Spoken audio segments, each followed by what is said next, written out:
From 90.7 WFAE, this is NewsWorthy for Thursday, May 28, 2026. I'm Eric Teal. Federal officers and Charlotte-Mecklenburg police said Wednesday that they've arrested 10 people and moved to seize a troubled hotel near the Sugar Creek I-85 interchange. U.S. Attorney for the Western District of North Carolina, Russ Ferguson, said the Garden Inn was an open-air market for guns and drugs like fentanyl and cocaine. The Garden Inn has become this rampant and pervasive hub of drug trafficking and gun trafficking activity. It has been a problem hotspot that is causing problems throughout the Charlotte community. In the last 2.5 years, CMPD has received 590 calls for service to the hotel. He said the hotel's head of security is one of those facing charges, and that the security team at the hotel is behind much of the criminal activity. After a 6-month undercover operation, authorities are also trying to take possession of the Garden Inn.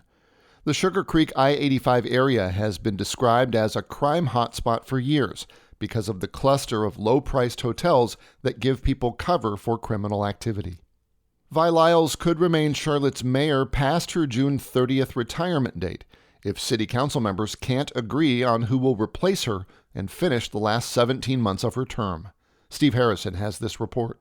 Lyles sent an email to council members Wednesday afternoon saying she would continue serving, quote, until my successor has been appointed.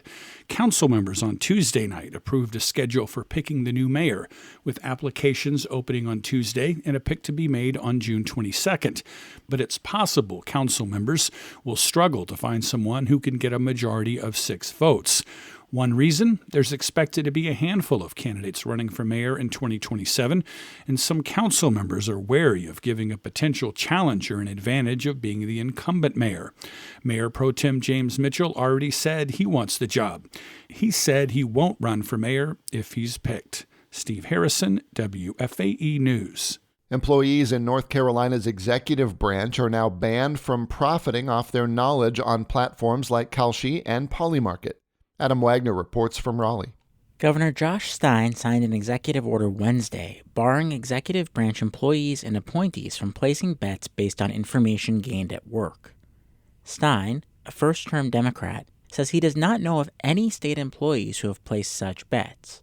Still, he says the policy will boost the public's trust in government. People need to have faith that their public servants are working on their behalf, not leveraging their knowledge unfairly to win a bet and make money. North Carolina joins at least 4 other states with similar policies. Stein's order does not extend to employees of the General Assembly, other Council of State agencies, the state judicial branch, or the University of North Carolina system. The governor is encouraging leaders of those agencies to adopt a similar policy. Adam Wagner, North Carolina Newsroom, Capitol Bureau. York County, South Carolina is considering a moratorium on new data center projects. A county planning committee voted Tuesday to recommend a 9-month moratorium while officials review zoning and land use rules. York County residents have raised concerns for months about the facility's noise and water and power use.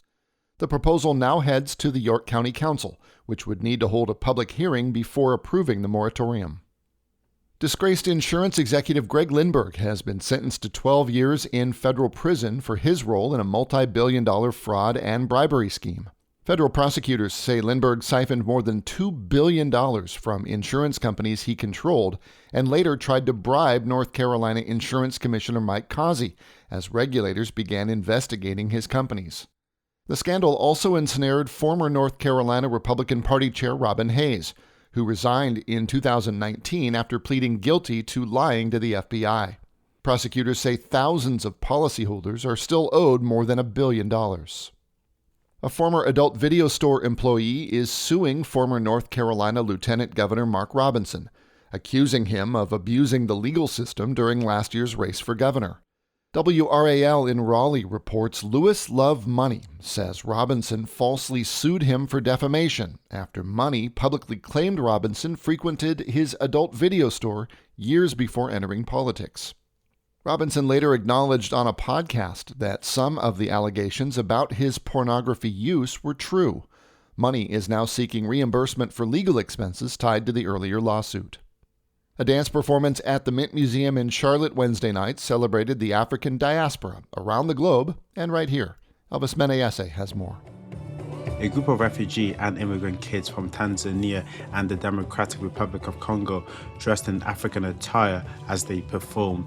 Kimberly Nelson is with the African think tank, the group behind the Africa Day celebration. It is a significant holiday that started with the OAU, the African Union, and it is where we are recognizing the Africans, people of African descent, the contributions that we have made in society. Ramona Holloway is with the Mint Museum. We want to be a place for art and connection, and we want to weave together people in this community to celebrate and uplift each other. Last year, Mecklenburg County issued a proclamation recognizing Africa Day to celebrate the contributions of Africans across the region. Elvis Menayese, WFAE News. The Carolina Hurricanes are on the cusp of reaching the Stanley Cup Finals for the third time in franchise history after a 4-0 drubbing of the Montreal Canadiens last night. The Canes scored 3 goals in under 3 minutes in the first period to go up 3-1 in the best-of-7 series. Head coach Rod Brindamore spoke after the win. I mean, I think we're working hard, and we guys are in sync, which helps. And like I say, it doesn't always work out, but I like the way we went about our business tonight. So when you play like that, that's obviously what it looks like. Game 5 is Friday night in Raleigh. South Carolina's effort to redraw its congressional map appears to be over, at least for now. State senators voted Tuesday not to advance a new map that would have eliminated South Carolina's only majority black congressional district. The proposal was backed by President Trump and had passed the state house. But several Republicans ultimately joined Democrats in opposition, saying it was too late to make changes with early voting already happening. Congressman James Clyburn's district would have been dramatically reshaped under the proposal. He spoke with our Nick Delacanal. Congressman, welcome. Thank you very much for having me. So, this proposal would have directly affected your district, but I was struck by something that you told reporters after the vote. You said Republican senators weren't joining Democrats so much as maintaining their principles. Why do you see this vote that way? Well, we have certain principles in this country guided by the Constitution of the United States.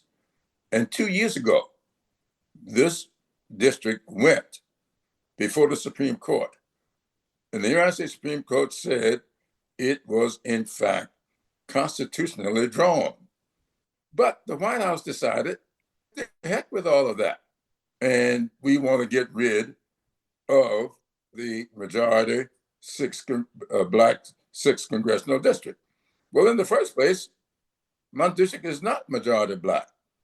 It is a 45% African American district, and according to the census, 43% white.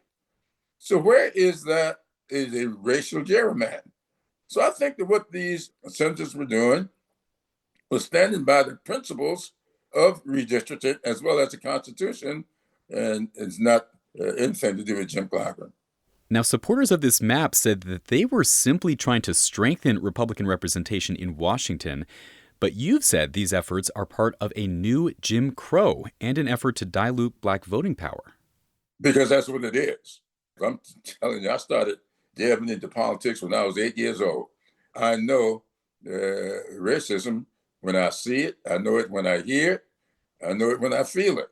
And I've been part of the efforts to desegregate this country ever since 1954 Brown v. Board of Education decision.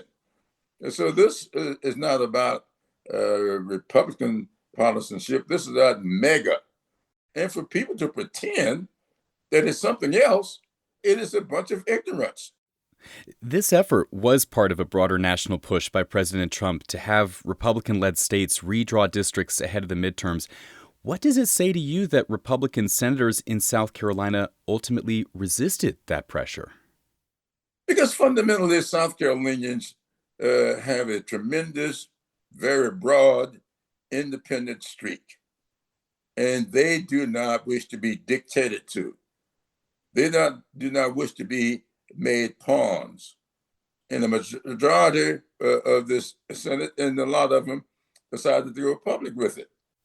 That said, this fight probably isn't over. South Carolina leaders have already suggested that they could revisit redistricting in future elections. What would you want to see happen next? And what lessons do you think lawmakers should take away from how this unfolded?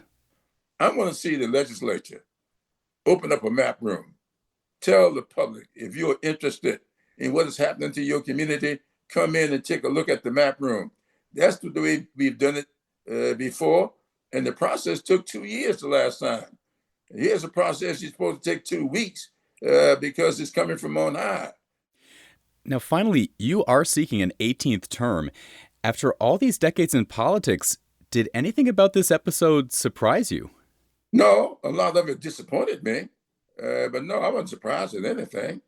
South Carolinians carry with them a certain amount of decency and respect for each other. That's why I was not surprised at the state Senate doing what it did, because it was a very undignified way to do things, and they resented that. Congressman James Clyburn represents South Carolina's 6th congressional district. Congressman, thank you for your time. Well, thank you very much for having me. There was a raucous public hearing before Charlotte City Council this week. It was over data centers and a possible 150-day pause on the development of them. The Charlotte Ledger Business Newsletter's Ashley Fay was there and spoke to our Marshall Terry for our segment, BizWorthy. Remind me first what data centers are and why they seem to be popping up everywhere all of a sudden. Data centers have actually been around for as long as we've had digital infrastructure and the internet, but I think they've really become more in the public conscience because they're getting a lot bigger, they're getting a lot more powerful. Basically, they're just these one-story, usually facilities that house servers and other infrastructure to power all the things we do on our phones and all the digital aspects of our world. Now, at this public hearing this week, more than 30 people spoke. What made it raucous, and what did the people who supported data centers, a small number, say? A lot of folks kind of worried about, will this mean I'm going to have a higher power bill? We are in a drought currently, so the water consumption use of data centers was brought up as a point of contention with some folks. Some people brought up the fact that there's a data center proposed in East Charlotte, and, where are these facilities locating? Are they near neighborhoods? Are they near nature preserves? About 5 people spoke either neutrally or against the moratorium. A lot of these folks were part of the real estate industry. They made the point that most folks today are using digital infrastructure and AI, things that data centers power, and this is becoming critical infrastructure. What comes next? There will be a vote at the June 8th City Council meeting on the 150-day temporary moratorium. And the point of the moratorium is to give the city time to develop policy and regulations. Sticking with council for a moment, it recently approved a rezoning petition for part of the Manor Theater shopping center site on Providence Road. What are the plans there? The longtime owner of the property, Eastern Federal Corps, is working with a Dallas-based group to build up to 130 residential units and about 35,000 square feet of retail space. This will all be new development, so what's currently on the site is expected to be demolished. This was a sticking point with the Charlotte-Mecklenburg Historic Landmarks Commission, which noted that the building that contained the Manor Theater is, while not officially historic, it has a lot of things from the 1940s and building facade and architectural features that they would like to see preserved. The developers have said they will try to incorporate some of those design considerations in the new development, but certainly this is a new chapter for the site. The theater closed in 2020. On to some medical development news now. Novant Health is building a freestanding emergency room. Where, and are those common? Looks like Novant wants to build this ER at 6400 Fairview Road, which is right behind the original Pancake House at Sharon Corners at Fairview and Sharon Roads. We are seeing this trend kind of more broadly, not specific to Novant, but across healthcare, of more freestanding emergency rooms in Charlotte and elsewhere. I couldn't tell you exactly what's driving the trend, but I have noticed more of these types of applications are popping up. Finally, the Charlotte-Mecklenburg Library is resuming its search for a new CEO. It's been more than a year since the previous CEO stepped down. What's taking so long? I don't know that I have the answer for that necessarily, but it is interesting that there is no permanent CEO in place with everything Charlotte-Mecklenburg Library is doing right now. Especially, it's of course new main library branch in Uptown Charlotte. That's been underway now for a while. It's expected to open sometime next year. But the library tells us that they are planning to hold initial candidate interviews for the CEO position next month. Okay, Ashley, thank you. Thank you so much, Marshall. That's Ashley Fay of the Charlotte Ledger Business Newsletter. Support for BizWorthy comes from the Law Office of Robertson and Associates and Central Piedmont Community College. And for Thursday, May 28th, that's Newsworthy. I'm Eric Teal.